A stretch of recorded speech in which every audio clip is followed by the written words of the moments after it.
Okay.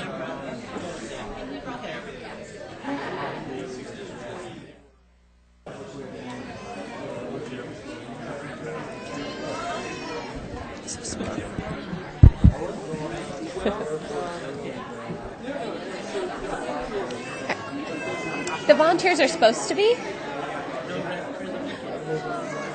Hi, everyone. We're just going to wait a few more seconds for those out in the hall to finish grabbing their goodies and filter in. While we're waiting, I just wanted to make a few quick reminders. We have evaluations both downstairs and throughout the upstairs area. We ask that you please fill these out following the event. It helps us to improve every year, as well as helps for those who have programs like AmeriCorps to show the work that they're doing. So those are very important for some of our participants tonight to have. They are all around, so we try to make them very accessible, and you can leave the completed ones at the registration desk on your way out. That's a big reminder.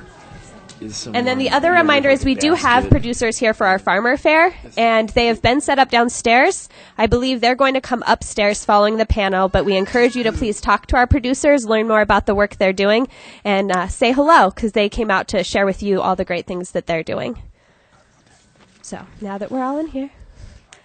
First of all, thank you all for coming tonight and welcome. This is the first year we've done it at City Hall, and we appreciate your patience and kind of trying out a new location for Love Your Farmer, Love Your Food. We hope that you've enjoyed the catering so far. Before I begin, I want to make sure we say an extra special thank you to our caterers. We have Goose House Bakery. We have Kitchen Counter. We also have Brush Creek Creamery, and then Hunga Dunga is here, and they're also pouring Coulter's Creek wine as well as Whiskey Barrel Cider Company cider. So make sure if you didn't get a chance that you enjoy some of the goodies, and a big thank you. Also, before I begin, I'd like all of the members from our planning committee to please stand for us to quickly recognize your efforts.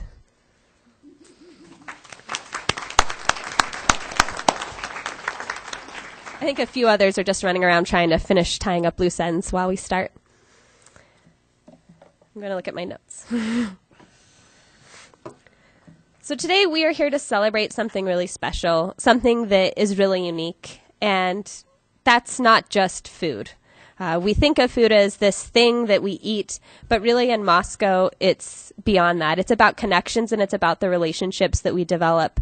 The relationships we develop with each other over our tables and while we share food, the relationships with the producers and the people who work really hard to make what we eat, and also the connections with the place we live. City of Moscow welcomed us into City Hall, and they wanted to show their support of the local foods movement. I think that that's something that's really important to recognize. Not everywhere has that opportunity. Especially being a small rural community in Idaho, we have a burgeoning local food movement and a really strong and growing local food shed. And that's because of people like you that are here tonight, people like our panelists that are here to share more with you, and people like the producers who have come out for our farmer fair.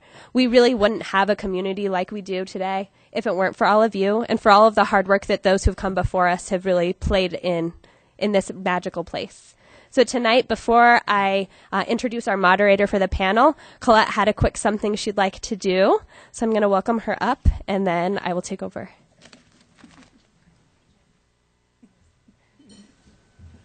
Hi, everyone. Thanks for coming tonight. I'm Colette D. Phelps, and on behalf of the Palouse Clearwater Food Coalition, I wanted to welcome you here. And we had a food summit that was maybe 2 weeks ago, a week ago.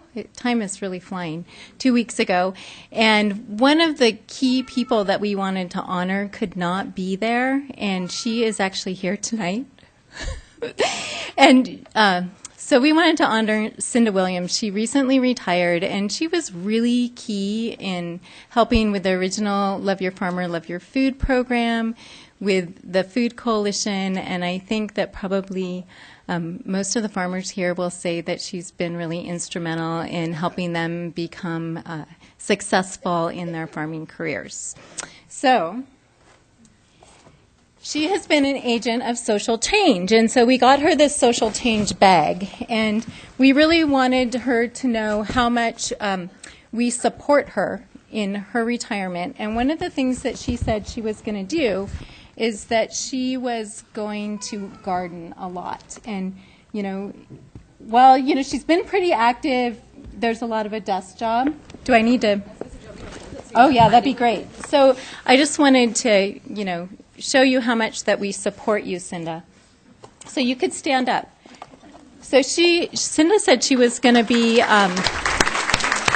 one of the things that she really wanted to do was to be able to be out in her own garden. So we got a few things to help with that. We got her some Orchard Farm in the garden soap. And then we got her some Rockin' Heart Ranch lotion, that rose lotion. So, she'll think of us, me. And when she needs to put some lotion on those sore hands.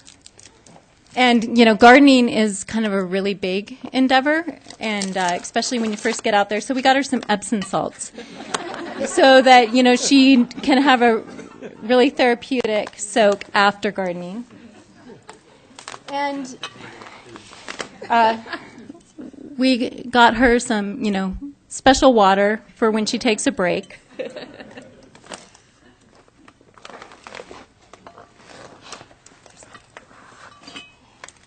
And then we knew that, she was going to have a lot of time on her hands. And it's kind of a little stressful to have a lot of time on your hands. Have you ever noticed that? Like when you have a really busy life and then all of a sudden you have time and you're like, what do I do with that time?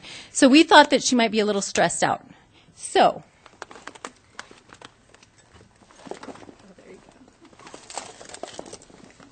we got her a cup of calm. And then, she likes birds and blue. And so this soothing coaster, Allison Meyer pitcher, has a bird with blue and lupin and calm.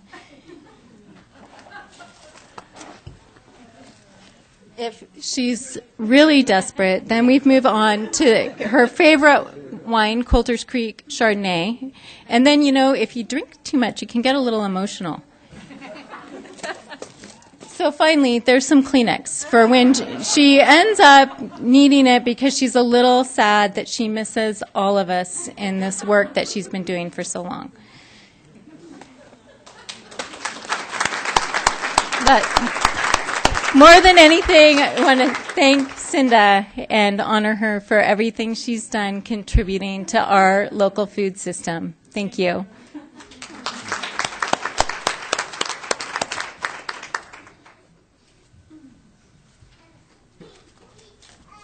All right.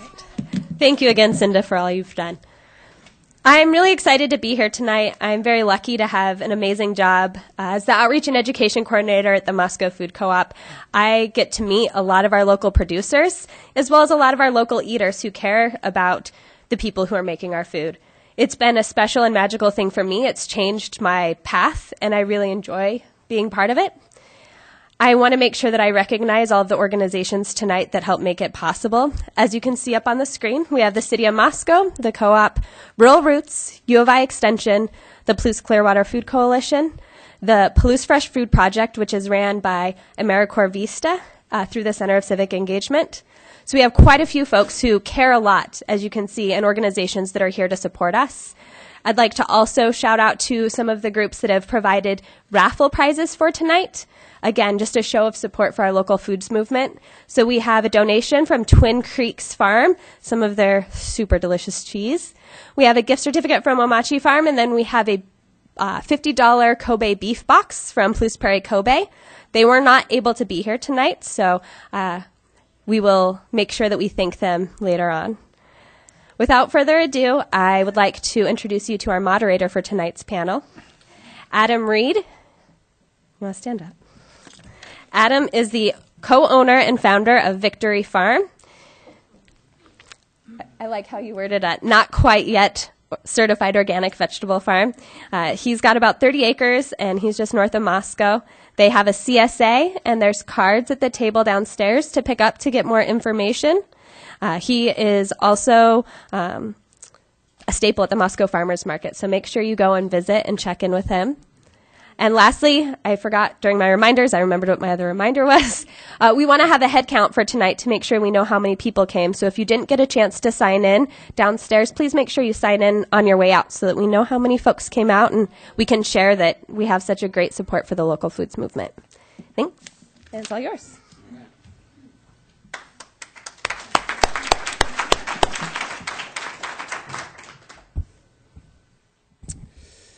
Okay, so the theme for tonight's discussion is the value of local food, which is kind of broad. So I'm going to try to narrow it down a little bit for what I think about when I think about local food and the value of local food. So beyond local food just being food that's produced sort of within a certain radius of where it's consumed, it's also a movement. And so local food represents an alternative to the global food model, a model which often sees food traveling long distances before it reaches the consumer. A local food network involves relationships between food producers, distributors, retailers, and consumers in a particular place, where they work together to increase food security and ensure economic, ecological, and social sustainability of a community. And then this idea of value, a really good definition that I found that seems to suit when we talk about value and what we're trying to talk about tonight is the relative worth, merit, or importance of something. So when we talk about the value of local food, we're talking about the relative worth of local food relative to the conventional model, the global model. So with that in mind, I want to kind of move on to our panelists. So I'll probably ask this first question to Greg and Leah, and then Jen, you can answer after. Oh, I'm sorry. Yeah, we're going to do that first. So I'm actually going to have you all introduce yourselves briefly. Steve, we can start with you, 2 minutes each. Just give us who you are, what you do, a little bit of your background. Okay, sure. Okay.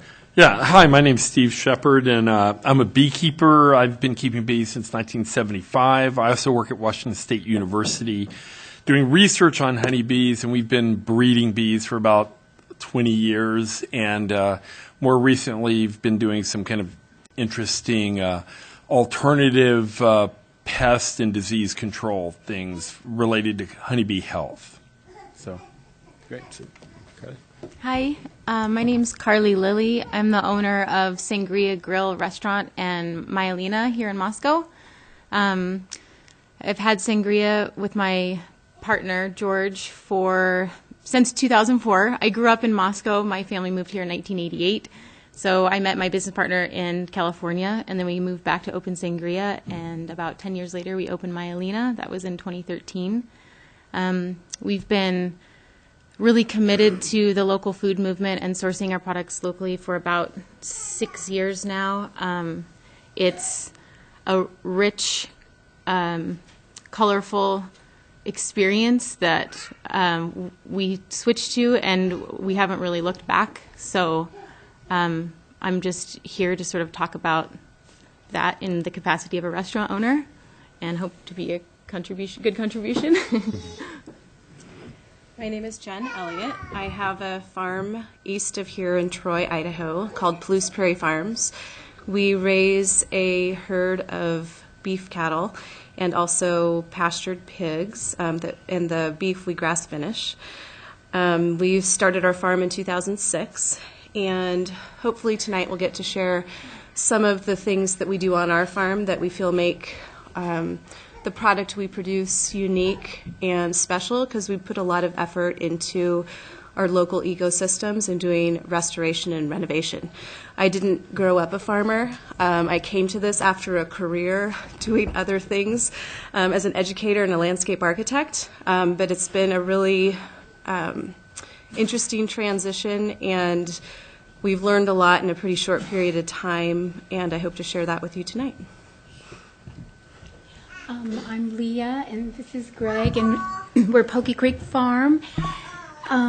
We do about 8 acres. We do 4 acres at our homestead. We call it mountain farming. It's not traditionally farming ground.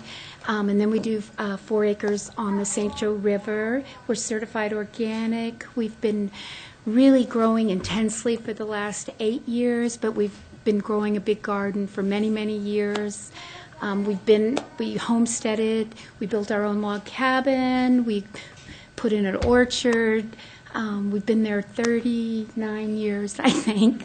And so we love to grow food. That's what we do. So if you want to add to it. We have 2 feet of snow in our yard, and farming slowed down. Hi, I'm Alice. I am the dietitian for WSU Dining Services. Still kind of new there. Only been there about a little over a year. We source locally as much as possible. Right now, we have all of our eggs are cage-free eggs from Wilson Banner Ranch. We do a lot from the WSU Organic Farm, other local farms as well. Okay, thank you. Okay, so let's go.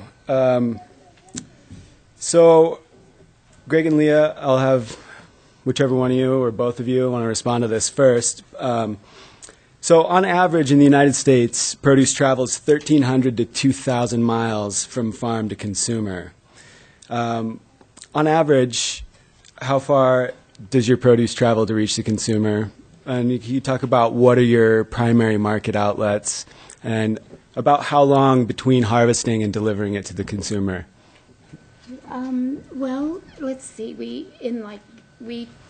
It's probably like 50 miles to come to Moscow. We're north, and then I come to Moscow, and then Greg goes up to Coeur d'Alene, and we deliver to Pilgrim's Natural Food Store. Yeah, sorry. We deliver to Pilgrim's, which is a big natural food store in Coeur d'Alene. And then when I come down, we also deliver to the Moscow Co-op, and then we sell to Carly's restaurant. And how many miles is that what the question was? You said you're about 50 miles from 50 here. miles, and then he goes up north 70 miles about 70 to miles to Coeur d'Alene. Okay. So, and then we start picking on Wednesdays, and we do a lot of the green pickings on Thursday and Friday, and then they're put in coolers, and then we, load the trucks up on Friday afternoon, and cooler trucks, and then we get up really, really early on Saturday morning, and he heads north, and I head down to Moscow. So, Okay. Yeah. Great. Thank you. And Jen? So we're just 12 miles east of Moscow and Troy, so we're pretty close. We have our own breeding stock, so we don't have any outside animals coming into our farm for our beef herd. We use a local processor in Moscow that's at the U of I, Vandal Meats. They're the only local USDA inspected facility, which is required when you sell something by a cut at a market. It has to be USDA inspected in order to do that. So we use them for that. So most everything that we do is really pretty close. Cool. Thank you. Okay. So with that in mind, Alice, I'd like you to talk a little bit about the health benefits of consuming fresh food versus processed food, and if you could talk a little bit about the difference between food that's consumed within a couple days of harvest, maybe, and food that could be up to a couple weeks in transit. Okay. So I'll break it down in a couple of just steps. So one would be just the overall nutrient quality of the variety that's grown. So a lot of smaller farms may be a little more picky about the variety of, let's say, apples they grow because of their taste and because of their nutrient density. Bigger farms that mostly choose for yield. So a bigger farm may choose a different variety of apple that has a lower nutrient density but can be grown in a higher yield. And then secondly would be just the ripening process and when things are picked. So, for example, a tomato, when it's grown on the vine, has a lot of nutrient density if you pick it when it's ripe. But if you pick it when it's underripe, it won't be as nutrient dense, even though it ripens after you pick it. It still won't be as nutrient dense. And then, of course, the timing as well. So if you pick a tomato and you ship it and it takes 2 weeks, that tomato will have a lower nutrient quality or density than a tomato. Let's say you pick it yesterday and you eat it right after. Great. Thank you. Okay.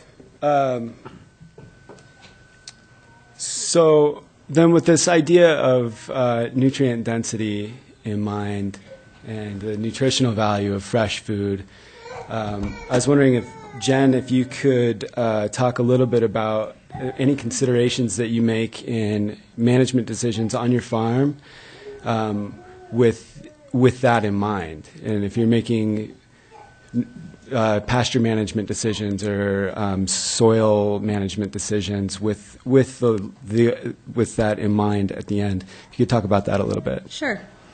So we do a kind of grazing on our place that's called mop grazing, which means that when the grass is in its full growing season, you put the animals in temporary electric fencing for short periods of time and move them regularly so that you're only grazing the grass down to a certain height, and then you're moving them, allowing the grass to recover and regrow so you can graze it multiple times throughout the season.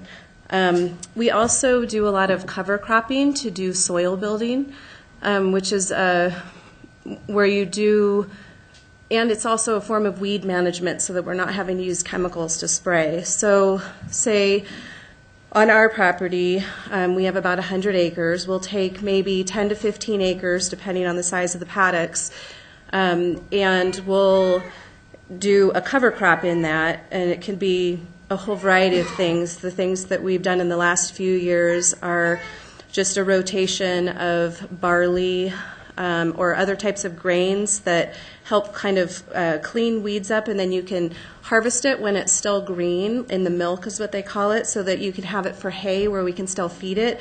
And it's not completely formed into a grain yet, but it creates a higher quality grain or a higher quality hay for feeding.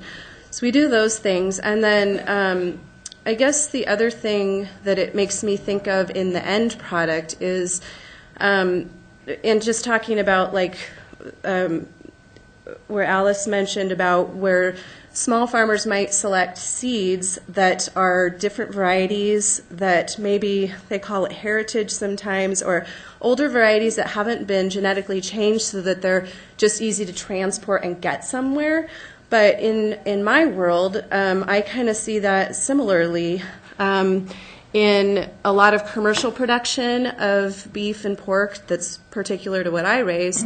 The breeds have changed so much over a long period of time that what's in commercial, pork in particular, is a really easy one. Like there's very little diversity in the breeds that they raise, and they're raised to be in confinement settings that can't handle being out in normal conditions that we would think a pig on a farm would live in.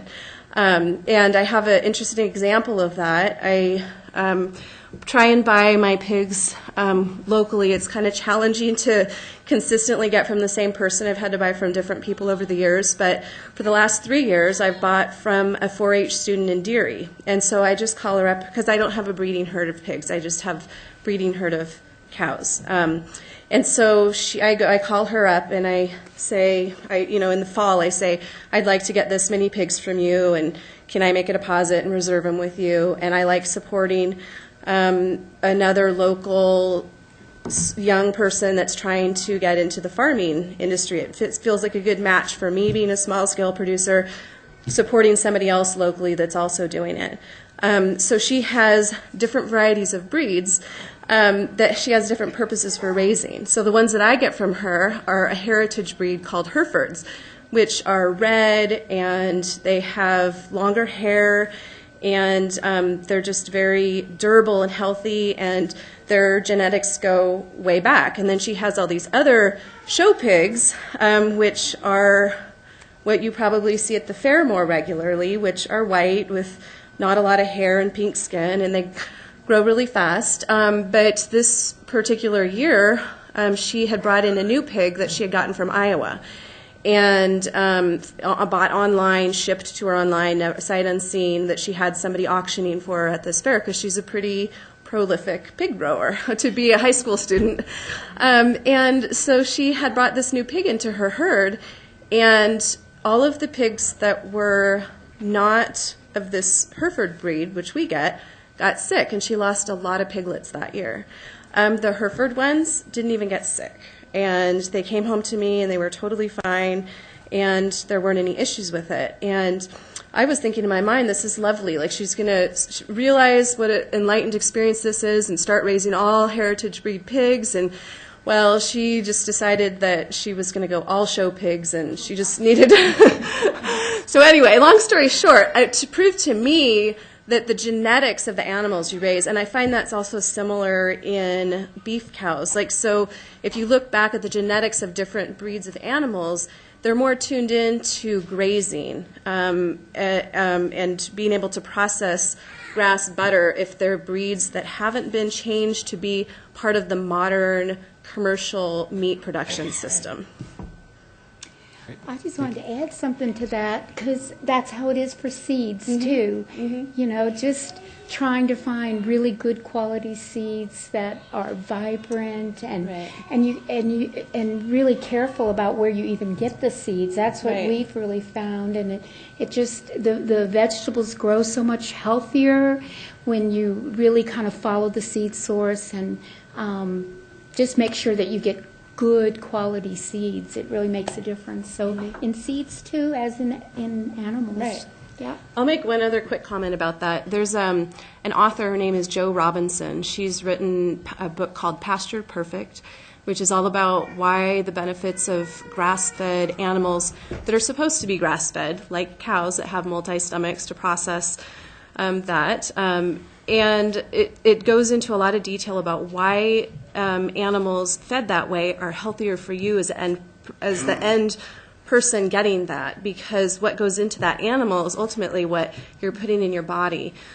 She also I just recently read a book from the library by her that is, I'm going to forget the name off the top of my head, but it's also a lot about the quality of food and the nutrient density of different types of foods, and she goes through each different food group talking about how can a small-scale producer or a homeowner that's just growing for themselves, a home gardener, select seeds that you end up with a higher nutrient density in your food in the end. So I would highly recommend checking out books by Jo Robinson. She's got a lot of really good and tons of research. It's not just this, pull it out of the air. Like, she has all sorts of research that backs up the ideas that she has in her books.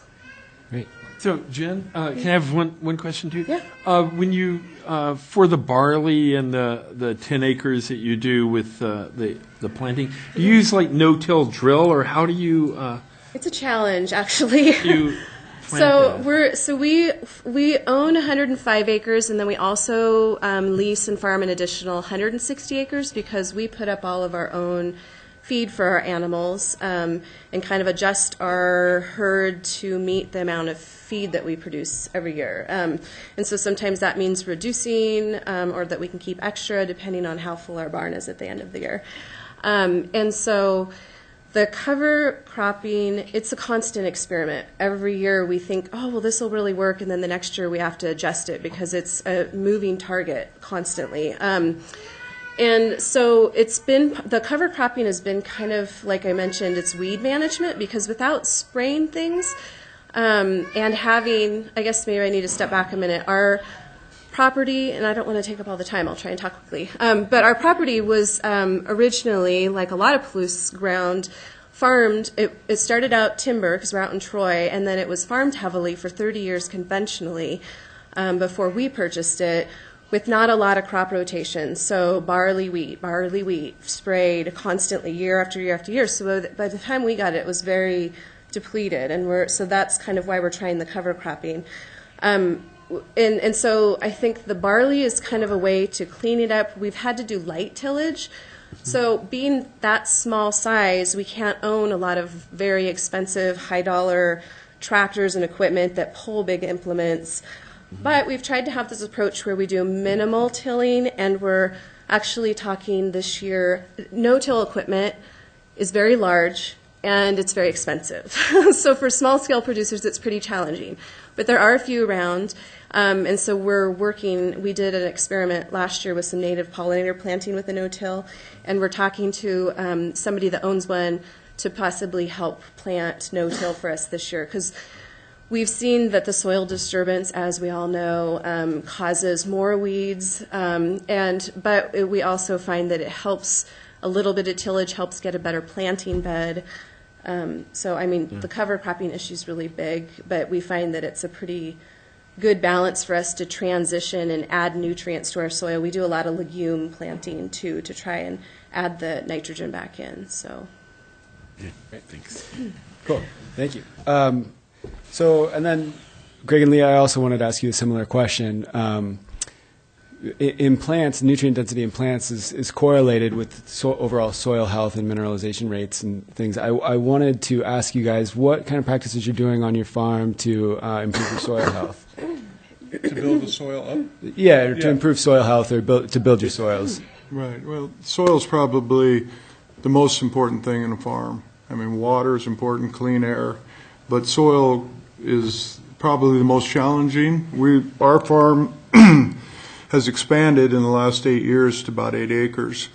And 4 of those acres are timber ground, where we cleared the trees and very, very clear soil. So nutrient management was huge. One of the things that I discovered was biochar. And so far my results have been really good. I increased the size. We grow 4,000 pounds of garlic, and the size increase in our garlic was very, very noticeable. There's also, I mean, it's a balance. We use cover crops and soil amendments and manures, and we spray biologicals that are certified. We're certified organic. I mean, the list of rules and regulations are real time-consuming, and there's a lot of them, but they're very beneficial. It keeps you on your toes. They give you information on what you need to do. Our seed sources Leah spends days going through different catalogs, finding the best quality seed of course, for the best price. And we deal with 4 or 5 different certified organic places to buy our seed. And we spray every 2 weeks the fish and the kelp. Right, we do a lot of foliar feeding. I have a farmer friend who I went to his place years ago, and he was showing me his soil, and he could take his hands and he could go to his elbow with topsoil that he had built up. Well, when we started, I tried that, and I got about this far. So I can see, I bring in alfalfa hay, I bring in straw by the tons, and I can see results. I can see that things are better. Our lease farm is different. It's on the river. It's some of the most beautiful soil you can find. But it washes nutrients through like you can't believe. That's where I'm starting to incorporate biochar there too, which biochar is the thing that holds nutrients in your soil. And you charge it with some rock minerals so that it can hold on to the nitrogen, to the potassium, to the calcium, the magnesium, all these things that we introduce to the soil, we want them to stay there. And, you can see, I mean, when you grow as much as some of us do, you see all the problems that you can run into. A spinach that doesn't, for some reason, the tips are yellow. Aphids can be a huge problem, so pest management. But what we're trying to do is bring the most nutritious food to people that they can get. And we feel like we're doing that. There's a lot of challenges to it. Great, thank you. And quickly, maybe you can speak to this real quickly. I'm sure that there are a number of people in the audience that are home gardeners, and I wanted to touch on this idea of organic seed and why it's important to buy organic seed. If you're going to be an organic grower, you're going to try to grow using organic methods. Could you talk about that a little bit? Sure. Or Greg or Leah? Go ahead. A simple example of seed garlic. Years ago, I bought some garlic from the grocery store, and I've always grown garlic. For the 40 years I've been there, and before I got there, I've always grown garlic. It's one of my things I like to do. So I took a bulb of the store garlic, and I took a bulb of my garlic, and I set it in the windowsill. 2 weeks later, the store garlic was gone. It rotted. Mine went on for another 6 to 8 weeks. And I thought to myself, there's got to be something to that, and that my seed and the quality of what I'm growing is got a better shelf life, better flavor. So those are things that tell me that I'm on the right path for that. It's great. And the one thing that I would just add to that is seeds that are produced under organic systems are adapted for organic systems. So if you want to have an organic garden, you're not going to be spraying. You want plants that are used to those conditions. So as a producer, we try to support buy organic seed whenever we can, and that's largely because those plants end up being more resilient than plants that were grown and kind of pampered. Organic plants get kind of beat up a little bit, and they have to have their defenses up, and that makes a more resilient plant. And then, so for anybody who's a home gardener and you try to grow organic, it's important the organic seed's more expensive, but it's good to support the industry, and you'll have better luck. Anyway, it's an example of our whole society in processed foods. They don't care about what quality of food you're getting. They're just producing, and so their seed is just mass produced. I bought seed before that was unorganic that didn't germinate. You can tell the difference, and you pay more for it. And why do you pay more for it? Because you know what you're getting. Okay, so I kind of want to shift the focus here a little bit to the value to the community of local food. So Carly, your restaurants, it's a cornerstone of your restaurants, is sourcing local ingredients, especially the last 5 years or so. I was wondering if you could talk about why that's so important to you and what value you think that it brings to your restaurants, to your employees, to the community at large. Yeah, sure. So when we set out to open the restaurants, we wanted to bring really good, flavorful, home-cooked food and make it as available to as many people as possible. And we took a lot of pride in the fact that we made everything from scratch, and that we had a wide range of prices to the customer base so that we could appeal to everyone, because we thought it was just a shame that people felt oftentimes gouged by going out to dinner, and we're like, shit doesn't have to be like that. But as we evolved in our personal awareness in our own lives, and for myself doing practices at home and the way I shopped and the way I sourced and the things I used to clean my house and all of these things, it sort of dawned on me that, well, why am I not doing this in my restaurant? And if I'm buying these products at the co-op for myself, but we're buying these other things and preparing them for the community, that just seemed increasingly problematic as we became more aware of the challenges that sort of attend global agriculture and food production. And so we decided to change that. And one of the things that was sad about it for us is that in doing that and supporting the local food system and the farmers market and sourcing, we buy all local farm eggs, and we're buying milk from Spokane. The cost went up to us, and so in order to make that sustainable, we had to raise prices, and we lost some customers that couldn't afford to eat at our restaurants anymore.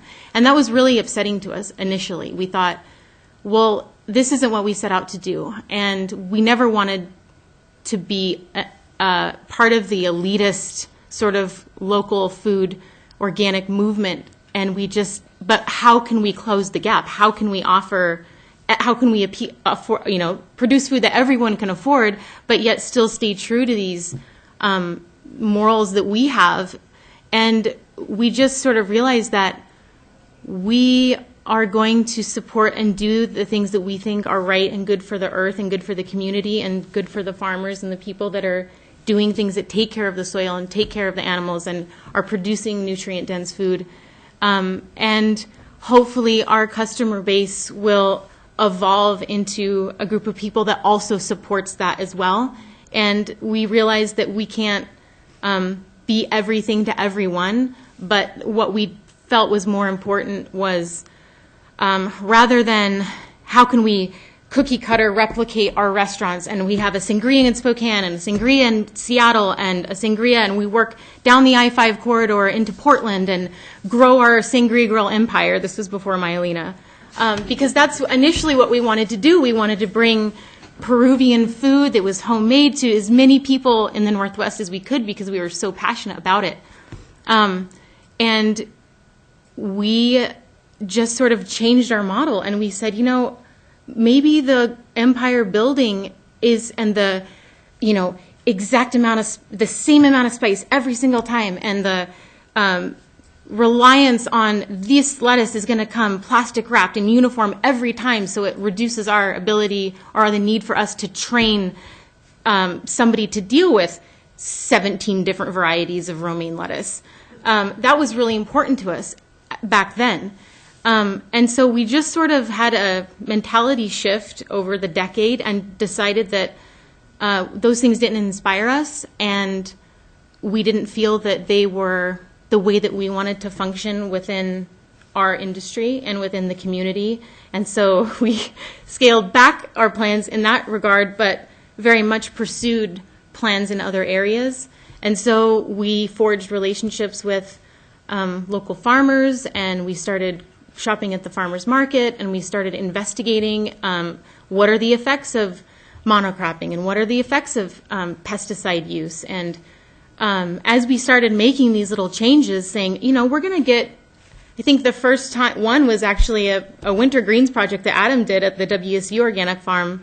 He had a surplus of spinach, and it was a test to see how much spinach he could grow with passive solar heat and light during the winter months. Well, it was a lot. And so I said, well, hell, I'll take your spinach. And so we took the spinach, and it was amazing. And the kids at the restaurant were eating the spinach. As I remember, it was a Bordeaux. It was called Bordeaux spinach. It had a red veins, and it was sort of variegated. They were eating it out of the bags like chips, and they were wide-eyed, and they were like, what is this? And I was like, well, it's spinach. And they said, it's so sweet. And I was like, yeah, it's winter spinach. It's sweeter in the winter. And I don't know exactly the molecular change with the sugars, but it gets sweeter. And they were like, I've never had anything like this. And that was sort of just the beginning, where it was like, not only was this spinach supple and rich and beautiful and tasty, but seeing the effect that it had just on these, early 20-something kids that worked for us. They were, their whole sort of approach to food and idea of what food is began to change as we started taking the food out of the plastic and boxes and started bringing it in crates, covered in dirt, or not covered in dirt. Sometimes it's beautifully packed and it looks amazing too. But there was an awakening that began to happen with them as well.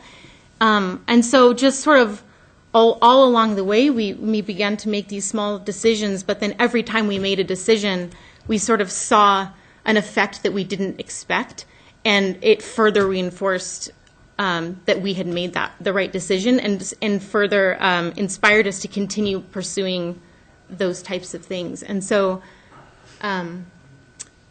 that's kind of the evolution of it. And then since we've been doing it, the restaurant is it's a place where the community comes, and there's so many people that come in and out, and between the staff and the dining customers and the vendors, and it's just this sort of central bit of energy in the community, and we just felt like we should activate that as a resource, like for the community and for the local food movement, and use it as a funnel to, funnel product in and money back out and money back in and product back out, and just really utilize it in that way, because it's we see it as a really big resource to support the local food movement, and take that responsibility very seriously now that we've discovered that that's a thing we should be doing. And so it's just been such a rewarding way for us to do business and to support other businesses that we think are doing things well, and then in turn be able to serve this food to the community. And the produce, like these guys were saying, lasts longer, and The egg yolks are dark and rich, and the milk has cream floating at the top, and we're creating a generation of little foodies that understand what is the farmer's market, and they know what kohlrabi is, and they've, seen all these, Hubbard squash, and they think to say, hey, we should save this. Chef, should we save the seeds for this? Or now they don't throw anything away that can be given to our pigs, or the chickens that we get our eggs from, so we save all farm-friendly scraps. And they just have expanded their consciousness that way also, and so we're kind of creating a whole little generation of aware people. I could go on and on about why we like doing it. Well, I want to say something that I really like about it, because when I would sell food before, I just love on Saturday when you guys come and you'll go, I'll take this, this, and this, and then at the end of the day, we walk right through the front of the restaurant. We're not like it's such an honor. You're hauling all these potatoes on your back, or, it's such an honor for a farmer to be able to just be welcomed into the front of this beautiful restaurant and just walk right through with all these vegetables, and for the people to see that these are real people growing real food and they're walking right through where everybody's eating. I just think that's so important, and just like what you said, it's like community, and like we're all benefiting from it. We're all, the people that eat it, the people that grow it, the people that cook it. It's such a, we're all getting something from it. So yeah, and the seasonality of it is really fun for us, because in any, yes, it's art and it's always different, but there is always a sort of monotony to any production job, which, a lot of restaurant work is production. And so choosing to source locally allows us to sort of fluctuate with the seasons, where it's like, we only get asparagus and peas for a tiny little bit, and then they're gone, and then we only get these things, right, and on, and it forces us to use things that maybe we don't know what to do with it.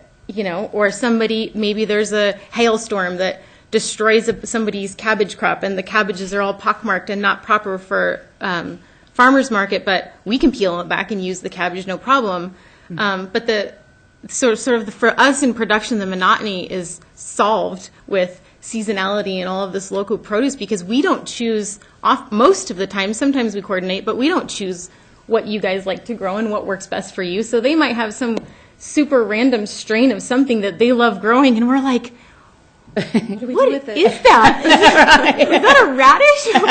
What is that thing? Right. And so, and then you might have extra of it or at the end of the market. So then we have this stuff, and we're like, what are we going to do with all this? 70 pounds of this thing. And we just have to figure it out, and we get out our cookbooks and we start looking, and it's like, it provides us with an experience that we've never done before, which is so valuable when you're in a production industry. So that's also nice from an artistic standpoint. Great. So you had mentioned when you started sourcing local food, it caused your food costs to increase. And so I think that's in large part due to the challenges that small farmers face and how hard it is to compete with the conventional supply. So, Jen, I was wondering maybe if you could talk a little bit about some of the systemic challenges you face as a meat producer and trying to market your meat locally. Sure. So with meat, as you can imagine, there's a few layers between the animal in the field and you consuming it on your plate.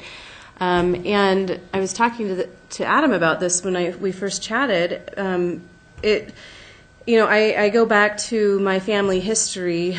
My grandmother that I never met, who passed away before I was even born, my dad tells me all these stories about how she used to be a turkey and chicken producer on a large scale. She'd have hundreds of them. This is in Oklahoma. And that she would grow them, and then there would be this system where the purchaser would come by, and he said she was the best at haggling the right price and not letting someone knock her turkey prices down for, lost feathers or whatever it was. And they would come to an agreement, they would load the turkeys up in this truck, and they'd head off to the next layer in that process, the processor, and then they would get distributed to, stores or however they were selling them. Well, being a small-scale meat producer, those layers don't exist anymore. Our infrastructure for producing things and getting them to market is very complicated, expensive, and in small communities, a lot of times just not available. We're fairly fortunate that here we have the U of I that does have a USDA processing facility, but the mission at the U of I at a land-grant university is education. So their first priority is to their animal science students who are learning how to butcher and learning how to be part of our modern, typically conventional production system of meat. Not me.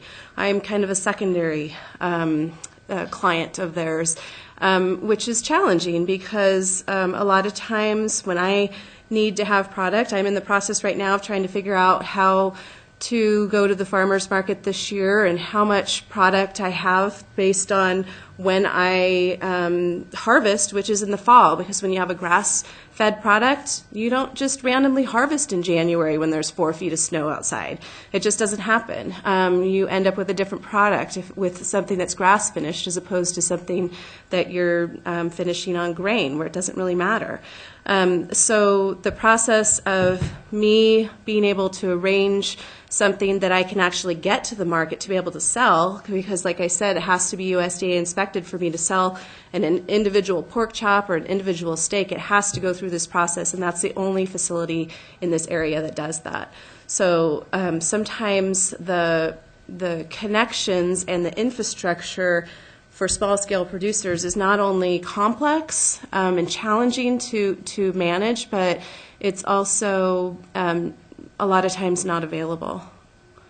So, I was thinking, when you say about the value of food, and you talked about it, Carly, just you don't want to make things too expensive. You want your food to go to the people, and we face that all the time with growing vegetables, because people, I think it's about educating all of us. Like, people are used to going to the grocery store and getting food really cheap, so that's what they want. They want to go to the farmer's market and they want to get cheap food, but it's really a lot of work. We work probably more hours than most people would imagine, and so as a farmer, trying to find that balance where you value yourself as a person, you value the food, but you want to value the person that buys the food. So it's really a balance of finding, what's fair. But how we see it is you're getting so much when you eat something that's grown locally. The flavor is good. It's so healthy for you. And you're just getting all I just think you get like all good energy with it too, really. And I think further down the road, you're going to be healthier. You're not going to go to the doctor maybe as much. That's what we believe. And so maybe it seems a little bit more. Maybe local food might seem a little bit more, but I think it's so valuable that I think it's worth every penny you spend. I do. Yeah, and I would say a couple things, and maybe this, Alice, you can talk about this too, and same, with the farther down the rabbit hole you go with how much more awesome is local and organic food, you start to discover all sorts of things. Like, a few years back, I discovered what Roundup is actually doing to our microbiome, and thought, I'm not going to, we got to get this out of our food stream. Like, I'm not going to knowing what I know, how can I serve this food and charge money for it, knowing what we learn about pesticides and neonics, which are, deeply affect your line of study, and then the pesticides and what they do nutritionally to us,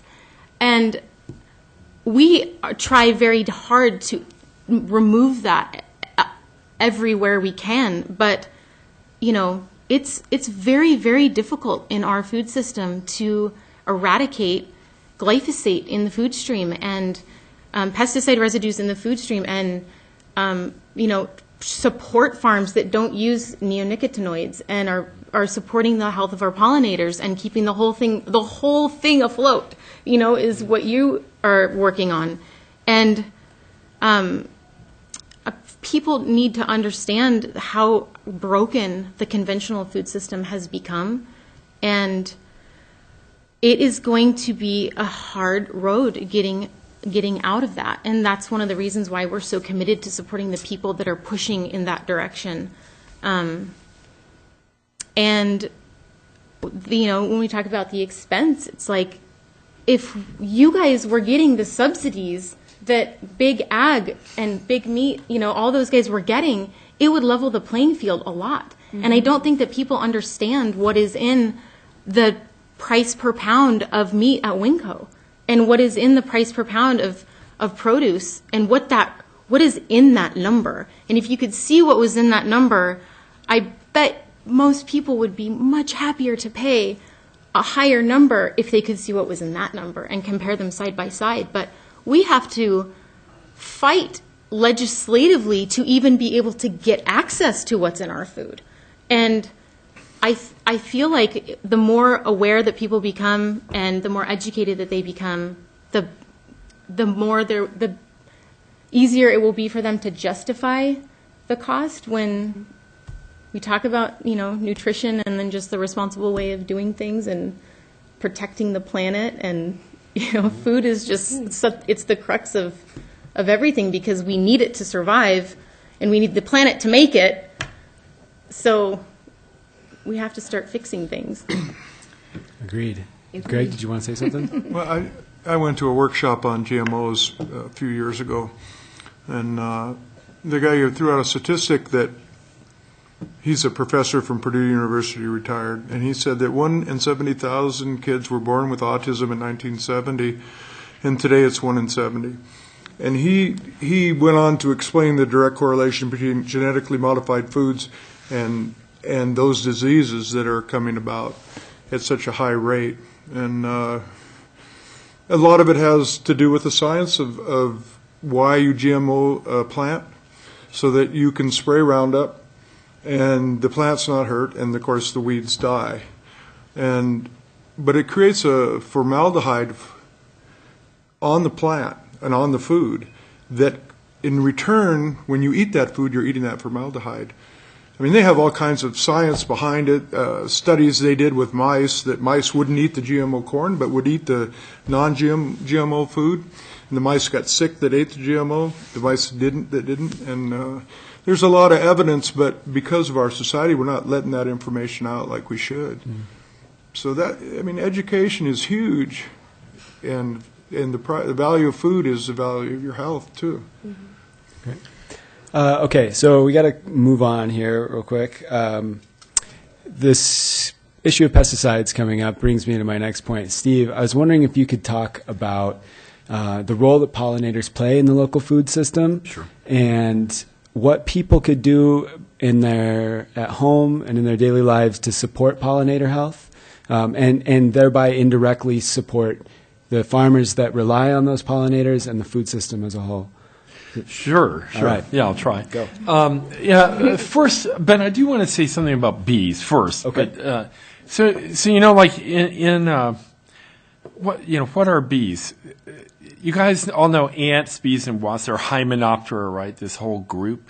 Bees are an offshoot of the Sphesid wasps, that have branched hairs and have kind of reverted from their carnivorous, past to vegetarianism, really, and for the most part. And the honeybee, the one that we'll talk about in these other bees, is native to Europe, Africa, and the Middle East, and Asia. And in that huge range, our honeybee, there's about 24 different subspecies. So some are adapted for mountains, and some are adapted for the Kalahari, and very different sort of climatic zones. And a subset of those, about 7, were brought to this country starting in 1620, a number of them. And then I would say, say 30 years ago, there was really one that was the dominant, the one favored by beekeepers, and by not like beekeepers like you in your backyard, but beekeepers, the commercial industry being able to pollinate, large monocultures, and it was the Italian honeybee. So this is a honeybee from southern Italy that responds really rapidly to. They don't have much of a winter, right? So they kind of they're not very thrifty of their winter resources. But then in the spring, when things begin blooming, they respond rapidly and the colony grows. So commercial beekeepers who have to put their, right now, we have about 150 of our hives, and there's 1.5 million colonies on almonds right now in California. California produces 85% of the world's almonds, and we have about 2.3 million managed colonies in the country. Well over half are on that one crop. And so you're talking about these heritage breeds of pigs, and it's not exactly heritage breeds of bees, but there are other bees that are very adapted for the Caucasus Mountains or the Alps or the Tian Shan Mountains in Central Asia that are let's say, much better adapted for Minnesota or northern Idaho than a bee from southern Italy. Mm-hmm. So one of the things that's slowly changing, so because of the plight of the honeybee and the interest in beekeeping, there are a lot more people now keeping bees and a lot more interest in these kind of other genetic forms of the honeybee. Okay, sorry. Getting to your question, yeah, there's, in this country, I think there's about 4,000 species of bees. Some social, like bumblebees and things like that, are in Mexico, like the stingless bees, the Meliponine bees. But most of them are solitary. So the male in the spring, the males come out, they're kind of hanging around. Some females come out, they mate. And then the only thing around is some mated females. They each make their own nest, provision it with pollen and nectar. In some cases, there's super tight association between the bee and the plant. So there are certain bees that only pollinate one or two little plants that come out really early in the spring. Spring Beauty is one back in Illinois, this tiny little flower. And so these bees are tightly timed to come out during that time. They lay egg, they make a little pollen ball moistened with nectar, lay their egg on it, and then everybody dies, and they're just going to live in this little hole in the ground, till the next spring, highly timed with that. So we have this huge diversity of bees. That's the whole point, not just bumblebees and honeybees. And so, part of the losses, is really tremendously related to, loss of habitat or the farming practices, where there aren't margins left, or, at least even in the 40s or 50s, there were fence rows and things where certain things could live that are now having a hard time. So, starting about 2008 with this sort of public awareness of things, this thing called CCD, colony collapse disorder, there is a huge interest in beekeeping. So most local associations were swamped with new students wanting to become beekeepers, and they've had a hard time. And a lot of people become a beekeeper, and they're really excited, and then their bees die that first winter, and they get discouraged. So if you don't want to go through that, emotional roller coaster to become a beekeeper, the other way that you can really help is to plant flowers, try to make things a little bit more diverse. When I first came here in 1996, we had bees in Pullman at the university and outside, in the Palouse. And where do you think we made the most honey? It was like in Pullman, because Pullman was more diverse than 5 miles outside of Pullman. So I think the same thing's probably true for Moscow to some extent. I don't remember your question. We're getting close there. I just wanted maybe a takeaway, and you touched on it. You could plant more plants. Is there anything else you could think of people could do to, or Okay. Oh, no, finish your question. So I can Yeah, well, I continue was thinking if you could touch. I mean, we all understand, I think, the role of pollinators in the food system, right? You touched on it; they pollinate the almond crop, but then maybe in just our regional ecosystem and the farms that might rely on them to pollinate their squash or their tomatoes and that kind of thing. Yeah, so I don't know if you all keep bees at your place or you just kind of rely on what's around. I would Go ahead. No, you go ahead. Yeah, we I noticed last year it was very prolific in the wild bees, and we had great pollination and good crops in our fruits and apples and that. We're lucky in the same areas. There's a local beekeeper, and they can't stay out of my strawberry patch, so it's all good. I would love to address that. So, as you might have recognized if you're not familiar with Palouse Prairie and what that means, which is my farm name, I am a huge advocate of native plantings. We've done, every year we do some sort of renovation work on our farm. We're planting all of the drainages, which, as you know, with the rolling Palouse Hills, we have lots of drainages. We're fencing all of our livestock out of them. And Palouse Prairie is a very special, disappearing, small habitat that's very specific to our region that is there's like 1% left of original, and it's only left in places where the land couldn't be farmed, where it wasn't more productive to do something else with it. So the places where it still remains is up like on rocky mountaintops, not the places where it used to be. All of the fields used to be Palouse Prairie. I've done a lot of specific experiments and research and implemented a lot of projects on our place where I really believe that the native plant restoration is critical to our food production in this area, because what you get when you get a prairie ecosystem is you get plants that are coexisting in the same place. You can have 400 plus species of plants living in 1 square foot of ground that are blooming at every different time throughout the season, early, throughout the summer, late season, which is what pollinators need to survive and thrive. And I think that we're really fortunate in this area in particular to have a lot of people doing work in this regards. Our local Leah Soil and Water Conservation District is amazing on doing restoration work. I did a 3-year project with them that we just completed a year ago, where we did a lot of forb planting, which means flowering, native flowering plants.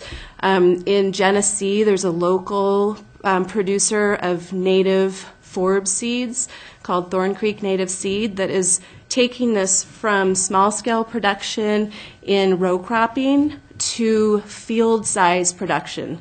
They do commercial farming, which is no-till drill farming, but then they also do large-scale fields of things like prairie smoke, which I don't know if you've heard of, but it's an amazing little Dr. Seuss flower plant that is beautiful and wonderful. And then we have another local nursery called Pleasant Hill Nursery that's just a couple miles from where my farm is in Troy that takes these seeds or seeds that they've collected in the wild to grow all these plants out into potted plants. Like, these things are very special to this region. And the Fish and Game also helps support farmers to do this restoration work and keeps places on their farms for creating this habitat. My theory is that if I have paddocks with these drainages in areas that are on my farm, it's usually within 70 to 100 feet wide, and I get these plants established there, that they're going to spread into my pastures where I do have livestock, and ultimately it's going to help my pastures be more nutrient dense and help my soil replenish itself. And I encourage you, if you're interested, even if you have a place in town, to look at them. They tried to market, it was really great, these little Palouse Prairie flats in the beginning, but it's hard to market something like that because anything that's a native doesn't look showy on the shelf at the nursery. It's a long-term investment. There are plants. It was really funny. Last year I was walking around in my drainages, because I always kind of go out in the spring and see what's starting to happen and try and monitor what is different each year. And I started seeing all these little tiny plants that had these. This is really early, like maybe a couple weeks after the snow came off, had these little tiny purple flowers that looked like antlers on them. They're elkhorn, an annual perennial forb that I had just gotten the seed and thrown it out. Didn't really even know what response I was going to get. And I started looking. They're everywhere. They're everywhere, and then they just reseed and self-seed themselves. But I feel like it's a critical component of our farm we're at the top of our watershed. We're part of the Potlatch watershed.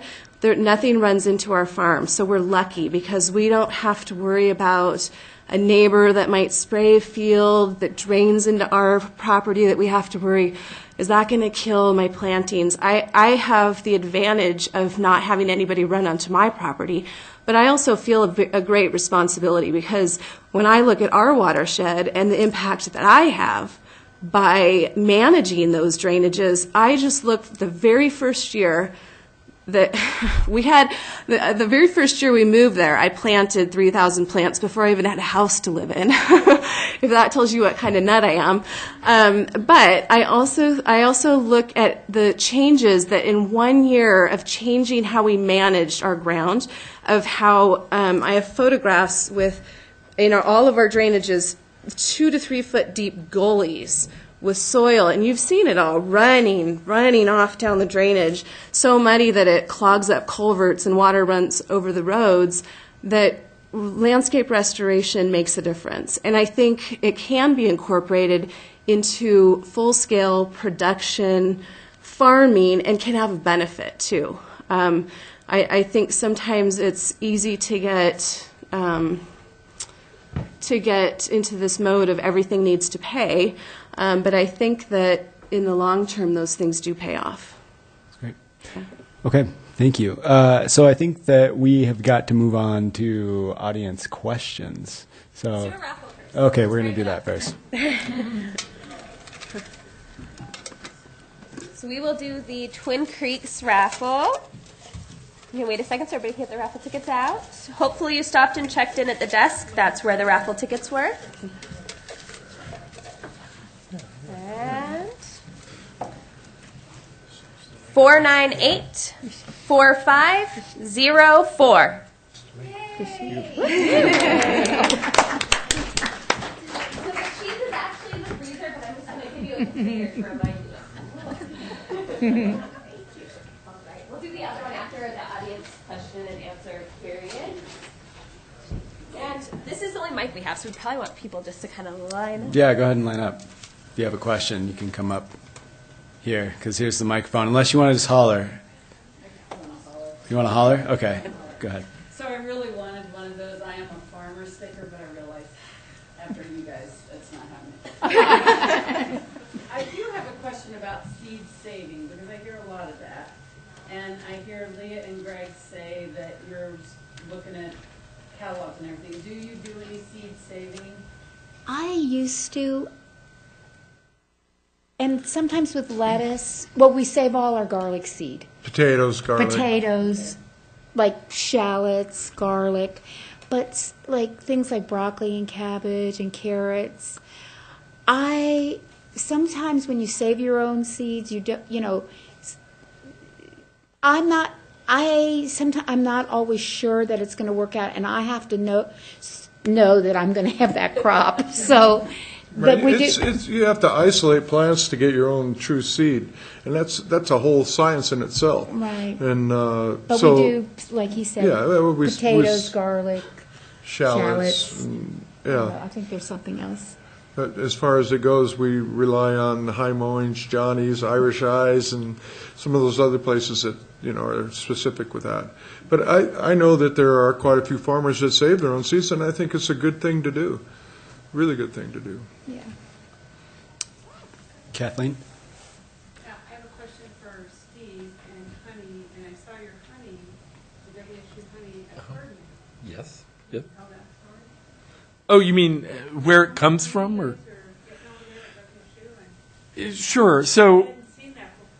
Oh. Yes, yeah. So we're in the food science building, the entomology department.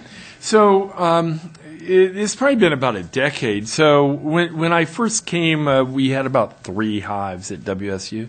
And now during the summer, we have about 200 and maybe 300 or 400 mating nukes, for mating. And they're on Smoot Hill, by the way, another piece of this Palouse Prairie, which the other interesting thing is it's kind of talking about biological deserts. It's a place where there were no bees to mate with the females, so we could get mating control at that place.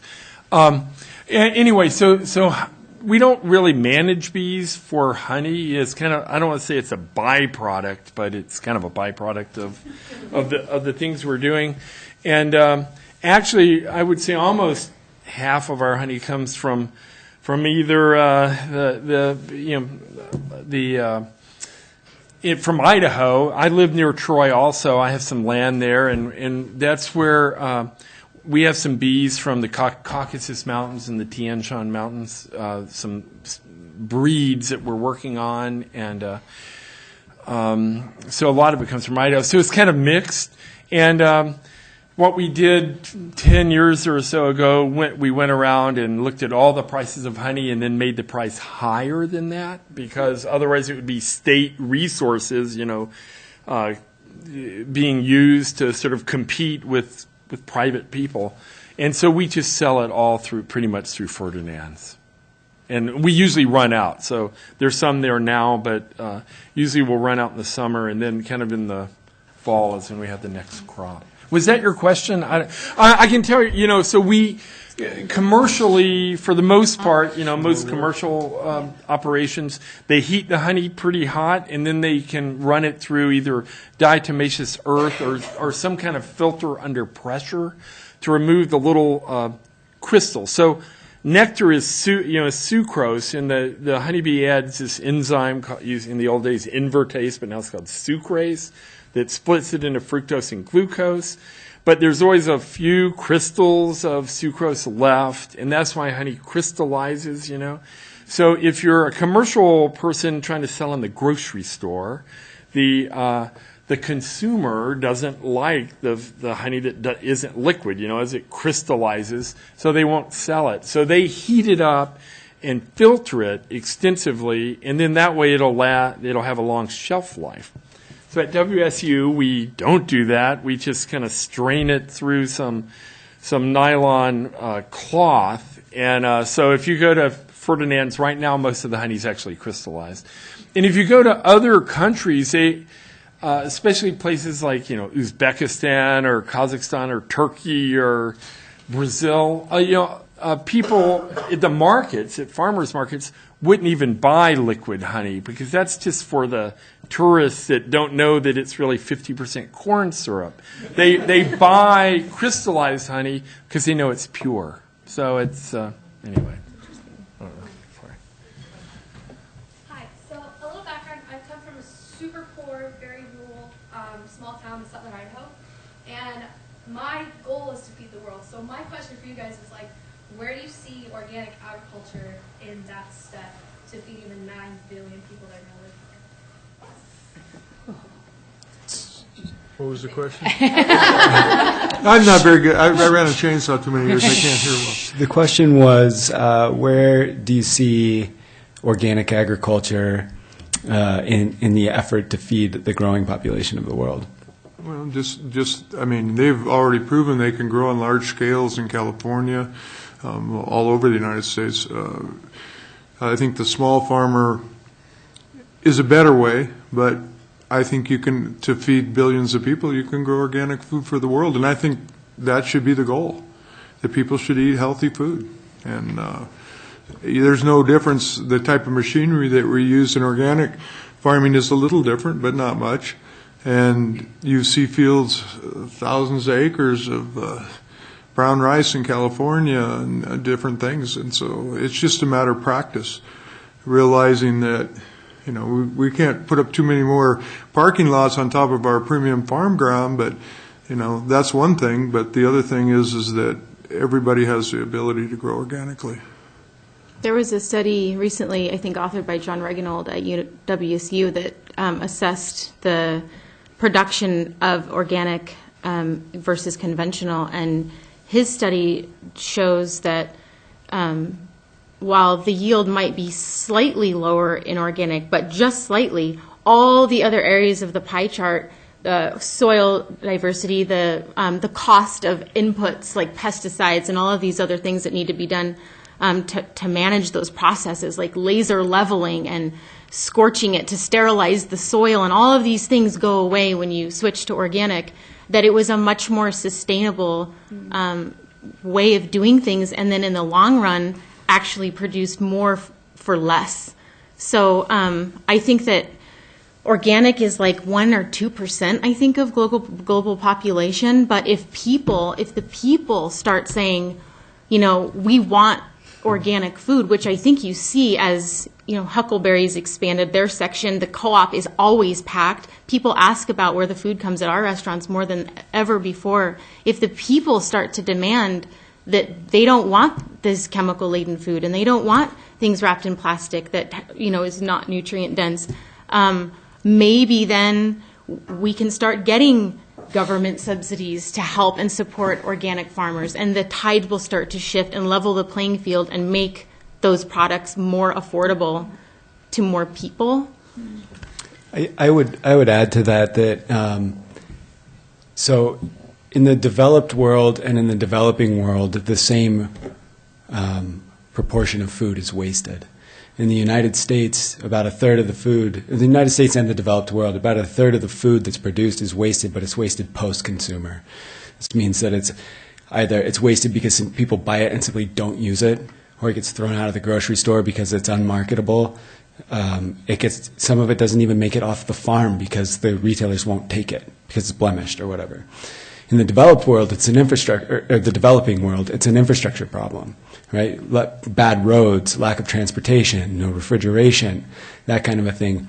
I think that relocalizing the food shed and exporting that model of agriculture around the world and building resilient systems for communities to feed themselves, you can use organic agriculture. Organic agriculture won't be a silver bullet that saves the day, right?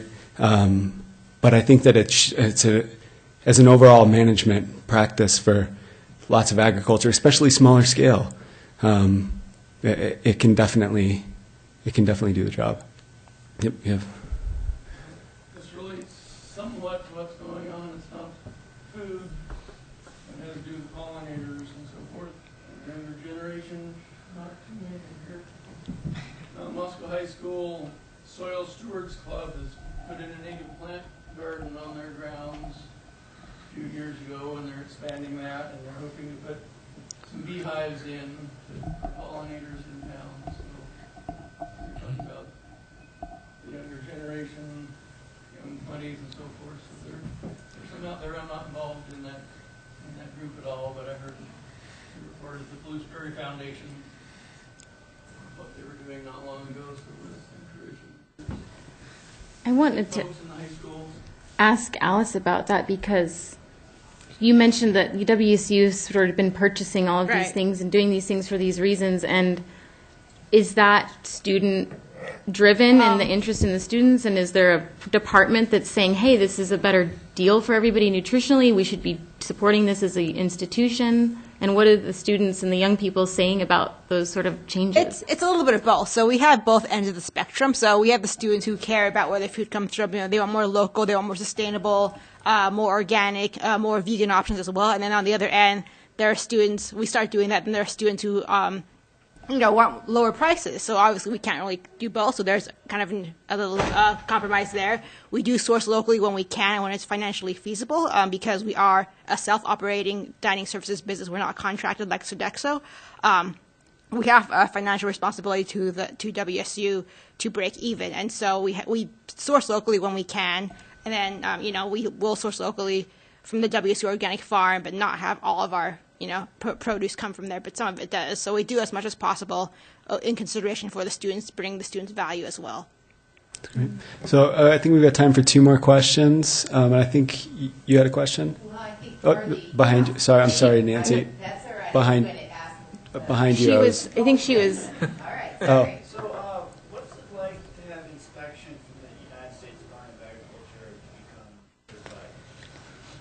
Inspection What's it like? It's a day process. They come and spend hours and hours and hours and hours, and that you have to document. You have to show them all your seed sources. You have to. I mean, you have to have organic certification showing that the seed company. It's very involved. It's kind of involved. You have to write down every little friggin' thing, like how many times you watered. What I found is when we first got in the program, it was so easy. It was like, well, what is the program?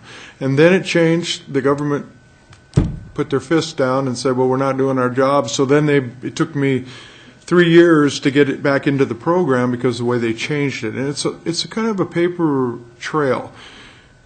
Our inspector, who just went to work for the state of Idaho, caught a guy in southern Idaho that did $9 million worth of alfalfa seed, called it organic, and it wasn't. And he discovered it.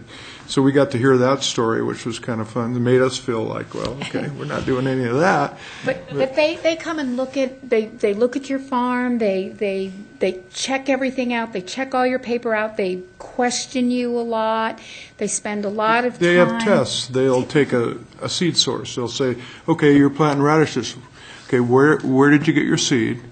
Where did you plant your seed? How much harvest did you get? How much throwaway did you get? And you have to have records of all that. You have to have, so, and I was very resistant to it because I just don't like rules. But it was hard.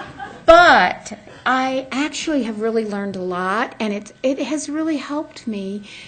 It just gave me more discipline, I think, in really paying attention more. When I go into a store and I want to buy something, one of the things I look for is it certified organic. I don't know. With produce, it's a little bit different. There's a lot of people that can't do the organic standards or don't have a need for the organic standards and grow organically, and I support those people. But for us, we do a lot of wholesale business, and because we're certified, people say, okay, they have a standard that they're working with, and when we sell their product, we could say it's stamped with certified organic. And right now the program is working. They're working hard to make it work right. And that's why we're part of it. And they help us a lot too. So yeah, they'll work with you. Before they didn't work, they just made it harder. But now they really, if they see something that really doesn't affect, it's a record-keeping flaw, they'll help you correct it. They won't kick you out of the program because of it.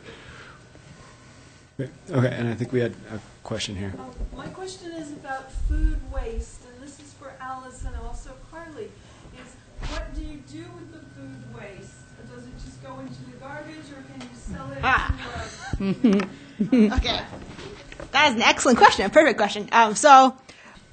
So if you've seen the Environmental Protection Agency's hierarchy of food waste, the first is source reduction. So at the first level, we do try and just forecast correctly to meet just the number of people we get through the dining centers every day to reduce as much production as possible.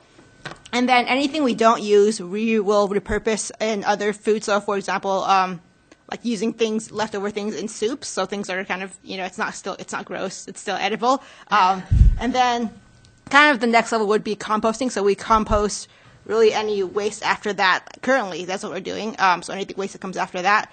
But we are currently working with Ashley. I don't know if she's still here, but Ashley from the Center for Civic Engagement to start a food recovery program. So we will be basically donating any of the food left over after all that. That's still edible, so it's food that has been out in buffet style, things that haven't been touched by students. That's still safe and edible to the Community Action Center in Pullman, and they're actually they're almost done building a kitchen, so it'll be a certified repack kitchen where they'll be able to take the food we give to them and have volunteers come and repack that food into single-serving like Ziploc bags, and that will go in their freezer.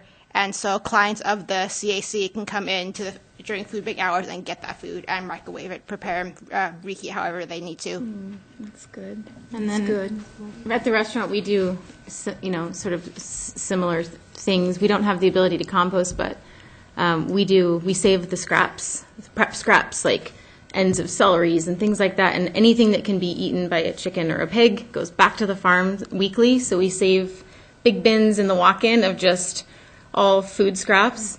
And then, as we like I said, there's the rabbit hole. So now we're doing lots of canning. And so lots of things, we waste less because we can do more with more.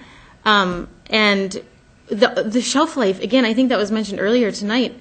Last year, at the end, it was not this last November, but the previous November, at the end of the market, we had 3,000 pounds of carrots because every market, anybody who had carrots, we were like, yeah, we'll take them. We'll take them all. Just take them. And we had just towers of carrots. And if you don't wash the carrots right after they're harvested, they last a really long time. So we have these bins of carrots, and we used those carrots, and they were in perfect condition. They were sweet. They were crunchy. We used them until, I think, the end of February. We ran out of carrots. But the local stuff holds up so much better. Like the cilantro that we get from Kelly and Russell at Affinity, I mean, that cilantro looks like right off the shelf for 10, 12 days. We're used to getting, when we were getting what we get from the mainline guys, I mean, we're like, we got to get that delivery like every 3 days. And that's fossil fuels, that's all of this stuff. And because we have to process it and use it and get more deliveries because it doesn't last that long on the shelf. Where the local stuff holds up beautifully forever. And when we first started doing it, we were just like, did we get another delivery of food?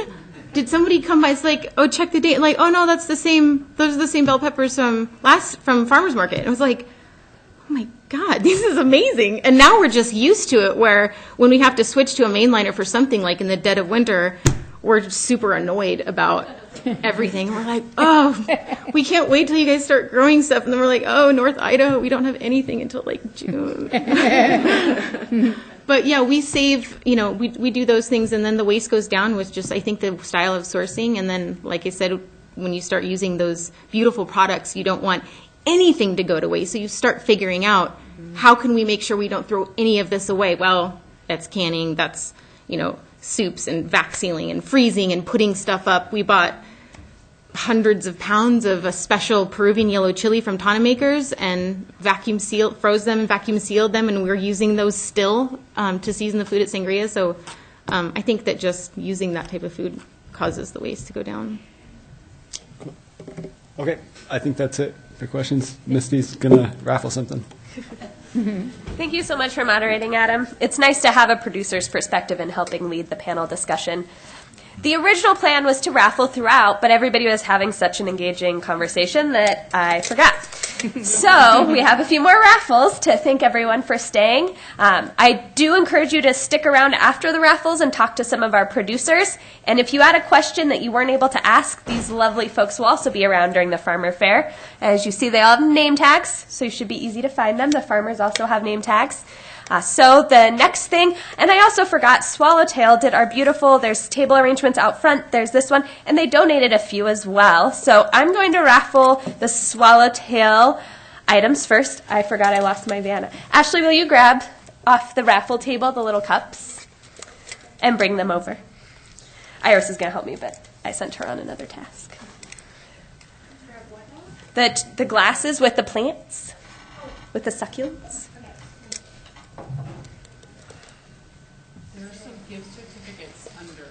They're in there? Oh. They're underneath. Oh, perfect. I want to make sure I can. You can just stand right there in front of everyone and show them. So I'm going to draw through. There's 3? Yes. Okay, I'm going to draw 3 tickets. You want to draw? I'll draw. And you read. Then it's probably more fair. Because then I'm not cheating. Okay. First one is 498 45 44525. If you want to go up and grab one from Ashley. Next one, 4984521. Going once, going twice. Okay, trying again.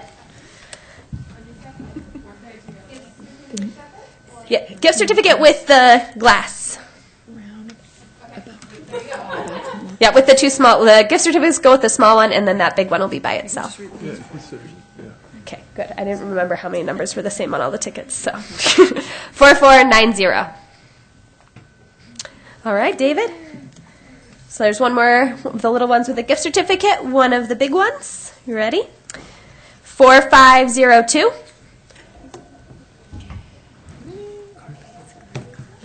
Another one of those going once, going twice. I was going to take those back.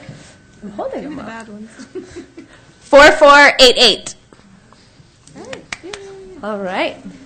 And then the last thing we have is the Palouse Prairie Kobe box. That box is empty. Obviously, I wouldn't put meat just sitting on a table. And what that represents is a $50 gift certificate to come to the co-op and pick your cuts of meat up to $50 because that's where Palouse Prairie currently sells, is out of the co-op. The cheese was drawn during the intermission, and I gave one of the containers away to remind me because the cheese is in the freezer. Something else I didn't want to put on the table, but I wanted people to see. All right, last one. The Kobe box is 4491.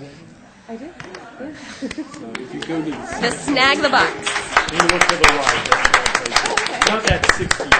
And really quickly before we dismiss, I just want to reiterate how appreciative we are for all of our panelists. I know it's been a long, late night, so thank you for staying.